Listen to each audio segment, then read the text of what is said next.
मंगला विद्या मंदिर के सभी छात्रों को आपकी हिंदी की शिक्षिका शालिनी का नमस्कार। मैं आशा करती हूँ कि आप सब स्वस्थ होंगे और खुश होंगे। तो बच्चों, आज हम पढ़ेंगे अपना पाठ नंबर 13, जिसका नाम है हुदहुद। तो लेसन नंबर 13 आप भी मेरे साथ पेज नंबर 106 ओपन कर लीजिए और ध्यान से बैठकर सुनिए। हुदहुद। तो बच्चों, हुदहुद होता है एक पक्षी। एक पक्षी का जो नाम है वो है हुदहुद। ये उसकी कहानी है। अब ये कहानी में क्या है, आप हेडिंग पढ़ेंगे, हुदहुद को कलगी कैसे मिली। तो पढ़ते हैं। एक बार सुलेमान नाम के बादशाह आकाश में उड़ने वाले अपने उड़न खटोले पर बैठे कहीं जा रहे थे। उड़न खटोला मतलब बच्चों की एक, जैसे कि उस जमाने का प्राइवेट एरोप्लेन, प्राइवेट जेट। जैसे कि रावण के पास पुष्पक विमान था ना, जिसमें वो माता सीता का हरण करके माता सीता को उठा के लेके गया था। तो बच्चों, पुराने ज़माने में भी साइंस जो थी वो बहुत डेवलप्ड थी, और उस ज़माने में राजा महाराजाओं के पास अक्सर ये छोटे छोटे प्राइवेट जेट हुआ करते थे। तो ऐसे ही एक सुलेमान नाम के बादशाह थे, जो आकाश में उड़ने वाले अपने उड़न खटोले यानी कि प्राइवेट जेट को पर बैठकर कहीं जा रहे थे। बड़ी गर्मी थी, धूप से वह परेशान हो रहे थे। आकाश में उड़ने वाले गिद्धों से उन्होंने कहा कि अपने पंखों से तुम लोग मेरे सिर पर छाया कर दो। जो आकाश में गिद्ध उड़ते हैं बच्चों, आप पिक्चर में देख सकते हो। तो उन्होंने उनसे कहा कि तुम लोग मेरे सिर पर छाया कर दो, क्योंकि उनको गर्मी लग रही थी। पर गिद्धों ने ऐसा करने से मना कर दिया। उन्होंने बहाना बनाते हुए कहा, हम तो इतने छोटे छोटे हैं, हमारी गर्दन पर पंख भी नहीं है, हम छाया कैसे कर सकते हैं। सुलेमान आगे बढ़ गए। कुछ दूर जाने पर उनकी भेंट हुदहुदों के मुखिया से हुई, मतलब जो हेड था उससे हुई। सुलेमान ने, हुदहुद भी बच्चों एक पक्षी होता है, सुलेमान ने उससे भी मदद मांगी। वह चतुर था। उसने फौरन अपने दल के सभी हुदहुदों को इकट्ठा करके बादशाह सुलेमान के ऊपर छाया कर दी। सुलेमान बोले, मैंने गिद्धों से भी मदद मांगी थी, वे मेरी मदद कर सकते थे, पर उन्होंने मेरी मदद नहीं की। तुम गिद्धों से छोटे हो पर चतुर अधिक हो, तुम सबने मिलकर मेरी सहायता की है। मैं, बच्चों नेक्स्ट पेज, मैं तुमसे बहुत प्रसन्न हूँ। मैं तुम्हारी कोई भी इच्छा पूरी करूँगा। बताओ तुम्हारी क्या इच्छा है। तो मुखिया ने कहा, महाराज, मैं अपने सभी साथियों से सलाह करने के बाद अपनी इच्छा बताऊंगा। पहले मुझे सबसे एडवाइस लेनी है। मुखिया ने साथियों से सलाह करने के बाद कहा, महाराज, यह वरदान दीजिए कि हमारे सिर पर आज से सोने की कलगी निकल आए। कलगी मतलब बच्चों क्राउन, जैसे आपने देखा होगा ना, मुर्गी मतलब हैन के भी सिर पर होता है, उस तरह का।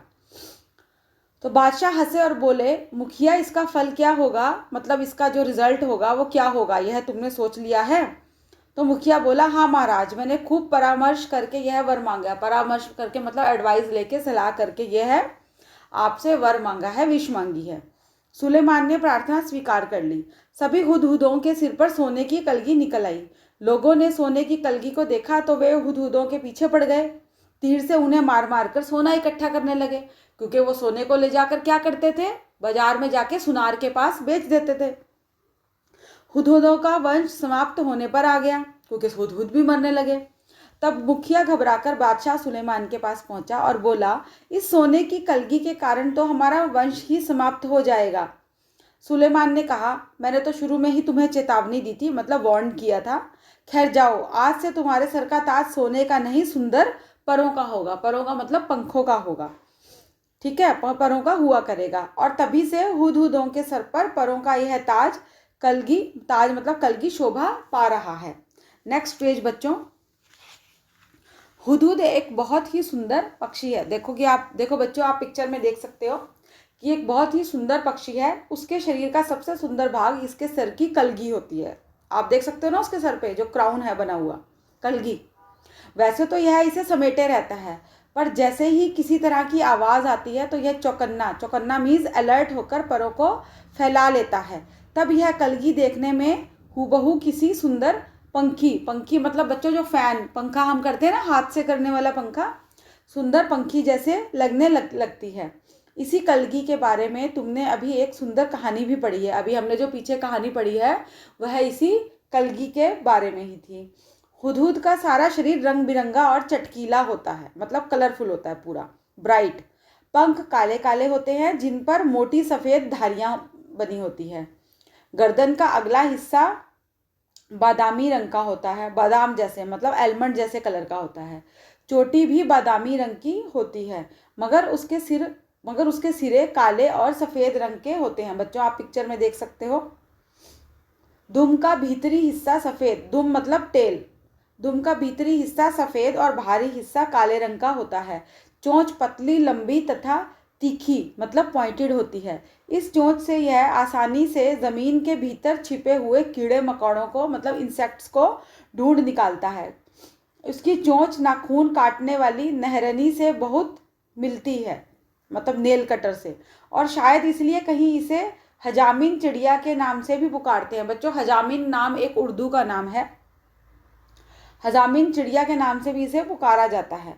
हुदहुद हमारे देश के सभी भागों में पाया जाता है। नेक्स्ट पेज बच्चों।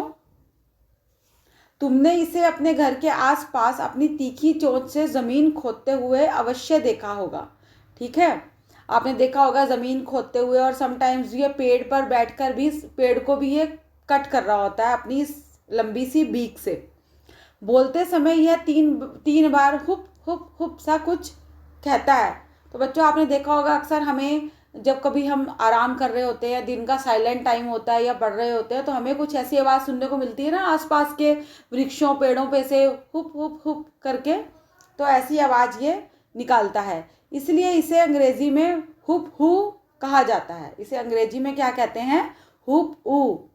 हिंदी में इसे हुदहुद कहते हैं। दूब में कीड़ा ढूंढने के कारण हमारे देश में कहीं कहीं इसे पदुबिया भी कहते हैं। दूब मतलब घास में जैसे बच्चों कीड़ा लग जाता है, वर्म्स आ जाते हैं ना, तो उस कीड़े को भी ये ढूंढ कर खाता है, तो इसीलिए इसे हमारे देश के किसी किसी हिस्से में पदुबिया भी कहते हैं। और सुंदर कलगी की वजह से कुछ देशों में लोग इसे शाह सुलेमान कहकर पुकारते हैं। कई देशों में लोग इसे, क्योंकि सुंदर कलगी है तो इसीलिए इसे शाह सुलेमान भी कहकर पुकारते हैं। मादा हुदहुद 3 से 10 तक अंडे देती है। जब तक बच्चे अंडे से बाहर नहीं निकल जाते वह अंडों पर बैठी रहती है, हटती नहीं। नर वहीं भोजन लाकर उसे, जो मतलब मेल जो हुदहुद होता है वह वहीं भोजन लाकर उसे खिला जाता है, पर दोनों में से कोई भी घोंसले की सफाई नहीं करता, क्योंकि वो अंडे पर बैठकर वेट करती है अंडा टूटने की, मतलब अंडा टूटे और उसमें से बच्चे निकल कर आए। संसार के विख्यात पक्षियों में से एक है यह हुदहुद।